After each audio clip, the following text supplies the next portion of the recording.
দীর্ঘদিন ধরে অত্যাধুনিক মার্কিন টমাহক ক্ষেপণাস্ত্র কিনতে আগ্রহী ইউক্রেন। সম্প্রতি পুতিনের প্রতি নাখোশ ট্রাম্প প্রশাসন থেকেও এসেছে ইতিবাচক সাড়া। তবে বিশ্লেষকরা বলছেন, রুশ ভূখণ্ডের গভীরে হামলা চালানোর সক্ষমতার বাইরে যুদ্ধক্ষেত্রে উল্লেখযোগ্য কোনো পরিবর্তন আনবে না এই যুদ্ধাস্ত্র। তবে এর মাধ্যমে যুদ্ধে সরাসরি ওয়াশিংটনের সমর্থন পেতে পারে কিয়েভ। এতে নতুন করে যুক্তরাষ্ট্র ও রাশিয়ার মাঝে বাড়তে পারে উত্তেজনা। রুশ বাহিনীর ট্যাঙ্ক আর ভারী সমরাস্ত্রের আগ্রাসন ফ্রন্টলাইনে। রাশিয়ার কাছে একের পর এক অঞ্চলের নিয়ন্ত্রণ হারিয়ে দিশেহারা ইউক্রেন। এ অবস্থায় বেশ কিছুদিন ধরেই যুক্তরাষ্ট্র ও ইউরোপের কাছ থেকে টমাহক ক্ষেপণাস্ত্র কিনতে চাইছেন ইউক্রেনের প্রেসিডেন্ট ভলোদিমির জেলেনস্কি। কয়েক দশকে এই অত্যাধুনিক ক্রুজ মিসাইলটি তৈরি করেছে যুক্তরাষ্ট্র। ইয়েমেনে হুতি বিদ্রোহীদের ঘাঁটিতে হামলাসহ বেশ কিছু বাস্তব অভিযানে এর ব্যবহারে ঈর্ষণীয় সাফল্য পেয়েছে মার্কিন সেনারা।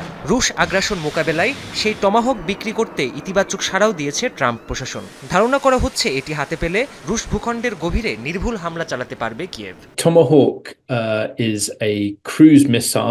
টমাহক একটি শক্তিশালী ক্রুজ মিসাইল। যুদ্ধজাহাজ, সাবমেরিন কিংবা ভূমি থেকে উৎক্ষেপণ করা যায় এটিকে।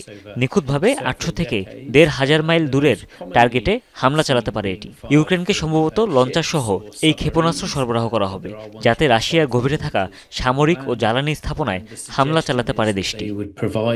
ফ্লেমিঙ্গো, নেপচুন, হারপুন সহ বেশ কিছু দূরপাল্লার মিসাইল আছে ইউক্রেনের সমর ভাণ্ডারে। তবুও কেন টমাহক কিনতে এত আগ্রহী জেলেনস্কি? বিশ্লেষকরা বলছেন, এই ক্ষেপণাস্ত্র হাতে পেলেও বাস্তব যুদ্ধক্ষেত্রে খুব একটা পরিবর্তন আসবে না। তবে এর ফলে যুদ্ধে যুক্তরাষ্ট্রের প্রত্যক্ষ সমর্থন পেতে পারে ইউক্রেন।